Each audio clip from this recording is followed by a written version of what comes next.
नमस्कार प्रिय दर्शकों, एक बार फिर आपका स्वागत है हमारे YouTube चैनल प्राचीन ज्ञान सच्चा ज्ञान में। प्रिय दर्शकों, आज फिर नया वीडियो नई जानकारी लेकर हम हाजिर हुए हैं। आज हम आपको बताने जा रहे हैं, आज का जो हमारा प्रसंग है वो ये है कि कंघी लगाते वक्त औरत के सर के बाल टूट जाते हैं और प्रिय दर्शकों, औरतें उन बालों को बाजार में बेच देती हैं या फिर छोटी मोटी चीजें लेकर किसी न किसी को बेच देती हैं। प्रिय दर्शकों, ऐसा करना क्या उचित है? ऐसे करने से क्या आपके घर में दुख दरिद्रता आती है? ऐसा करने से क्या आपके घर में गरीबी आती है? ऐसा करने से क्या आपका भाग्य रूठ जाता है? ऐसा करने से क्या आप लोग लखपति बन जाते हैं या करोड़पति बन जाते हैं? प्रिय दर्शकों, आज के इस वीडियो में आप जानेंगे। प्रिय दर्शकों, औरतें जब भी अपने सर में कंघियां करती हैं और कंघी करते वक्त काफी सारे बाल उनके टूट जाते हैं और वो सभी बाल कंघी में आ जाते हैं। जब कंघी में इतने सारे बाल आ जाते हैं तो औरतें उन बालों को इकट्ठा कर लेती हैं, उनको धीरे धीरे इकट्ठा करती रहती हैं और जब उनके बाल काफी सारे इकट्ठे हो जाते हैं तो प्रिय दर्शकों, तब वो औरतें उन बालों को कुछ छोटे मोटे आइटम के बदले अपने बालों को बेच देती हैं। प्रिय दर्शकों, इससे पहले जो लोग हमसे नए जुड़े हैं वो हमारे चैनल को सब्सक्राइब करें, बेल आइकन ऑन करें, अच्छे अच्छे कमेंट किया करें ताकि हर आने वाले वीडियो का नोटिफिकेशन सबसे पहले आपको मिले और प्रिय दर्शकों, आप उसका फायदा उठा सकें।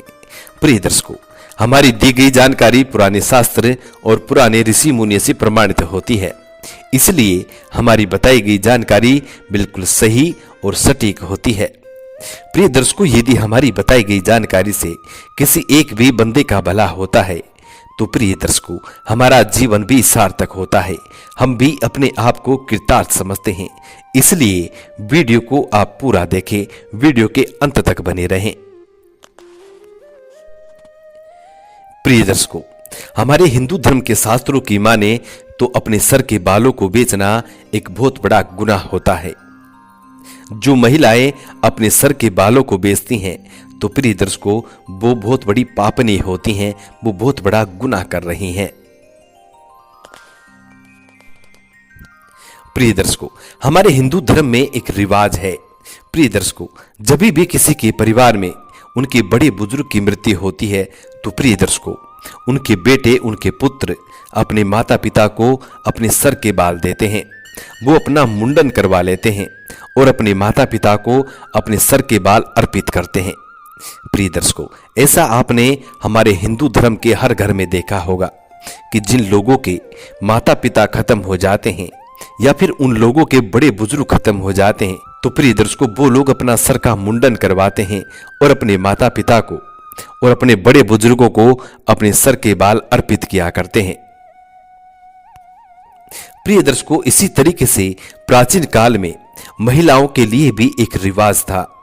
वो रिवाज कुछ इस तरीके से था कि जब महिला भरी जवानी में या बुढ़ापे में जब भी महिला विधवा होती थी तो प्रिय दर्शकों, एक विधवा महिला को सर पे बाल रखने का कोई अधिकार नहीं था। एक विधवा महिला को अपने सर का मुंडन कराना पड़ता था। प्रिय दर्शकों, और जब तक वो विधवा महिला जीवित रहती थी वो अपने सर पे कभी भी बाल नहीं रख पाती थी। प्रिय दर्शकों, इसी तरीके का एक प्राचीन काल समय में रिवाज चलता था कि जो महिला विधवा होती थी उसको अपने सर के बाल मुंडवाने पड़ते थे। प्रिय दर्शकों, आज के जमाने में ऐसा नहीं है, ये प्राचीन काल समय की बात है। आपने कई सारी मूवियों में ऐसा देखा होगा, हमारे पुराने राजा महाराजाओं के जो सीरियल आते हैं उनमें भी आपने इस तरीके को देखा होगा कि उनमें भी जो महिलाएं होती हैं और जो विधवा हो जाती हैं तो पिक्चरों में भी उनको मुंडन किया जाता है। तो टीवी सीरियल में भी ऐसा मुंडन बताया जाता है कि जो महिला विधवा हो जाती है उनका मुंडन किया जाता है। प्रिय दर्शकों, ये रिवाज बिल्कुल सत्य थी, आज के जमाने में नहीं है, लेकिन पहले के जमाने में ऐसी रिवाज थी। प्रिय दर्शकों, हमारे जो सर के बाल होते हैं ये हमारे सिर के ताज होते हैं और यदि हमारे सिर के ताज को हम किसी अन्य को बेच दें तो प्रिय दर्शकों, हमारे सर से भगवान का साया उठ जाता है। इसीलिए हर महिला को चाहिए कि वो अपने सर के बाल को कभी भी ना बेचें। प्रिय दर्शकों, हमारे हिंदू धर्म में एक और रिवाज है। वो रिवाज ये है कि जब भी बच्चों की शादी की जाती है और जब भी बच्चे पति पत्नी के संबंध में बंध जाते हैं तो प्रिय दर्शकों, बच्चियों की मांग में सिंदूर भरी जाती है। प्रिय दर्शकों, वो मांग सिर्फ बालों से बनती है, टकले पे नहीं बनती है। यदि कोई महिला के टकला हो, किसी महिला के सर में बाल नहीं हो, तो प्रिय दर्शकों, उसको मांग नहीं कह सकते। मांग उसी महिला की होती है जिस महिला के सर में बाल होते हैं। और जो महिला अपने उसी सर के बालों को यदि किसी को बेच देती है तो प्रिय दर्शकों, महिला के सर के बाल बेचने का मतलब होता है कि महिला अपने बदन को बेच रही है, अपने शरीर को बेच रही है।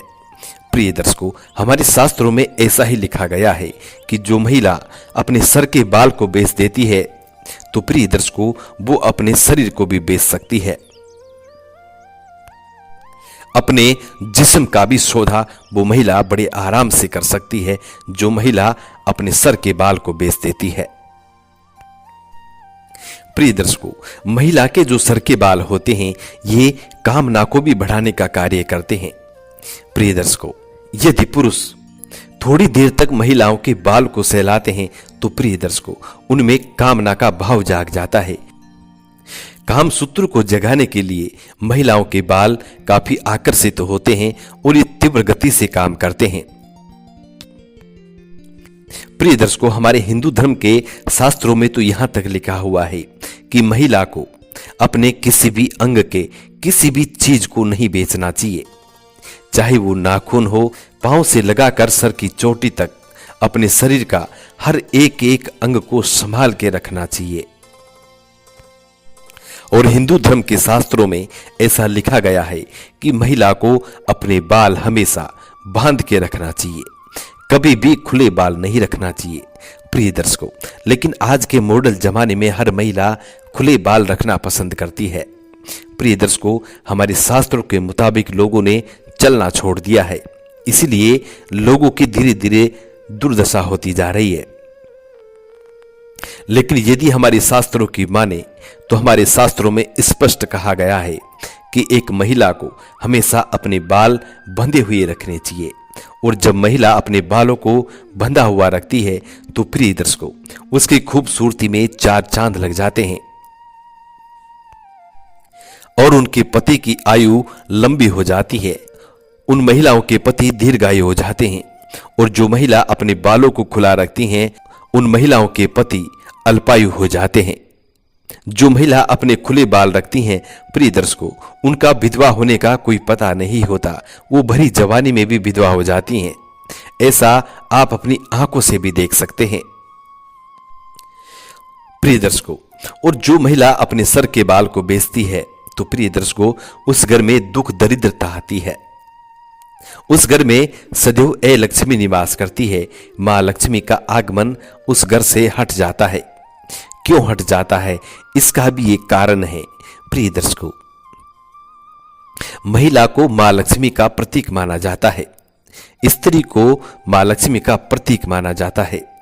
और जब महिलाएं अपने सर के बाल का सौदा कर देती हैं तो प्रिय दर्शकों, ऐसे घर में मां लक्ष्मी किस तरीके से रुक सकती है, जरा सोच के देखिए।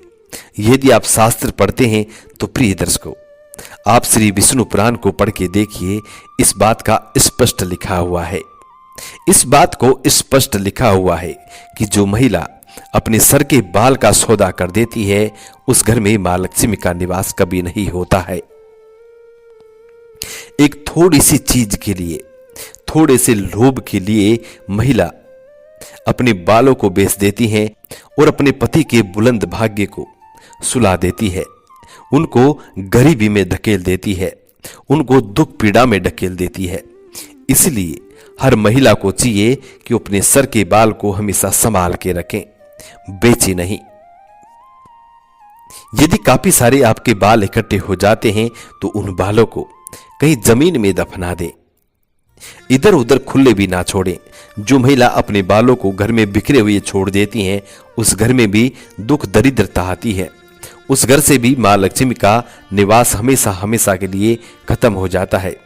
इसलिए हर महिला को चाहिए कि कंघी करते वक्त जितने भी आपके सर से बाल निकलते हैं, उन बालों को संभाल के रखें।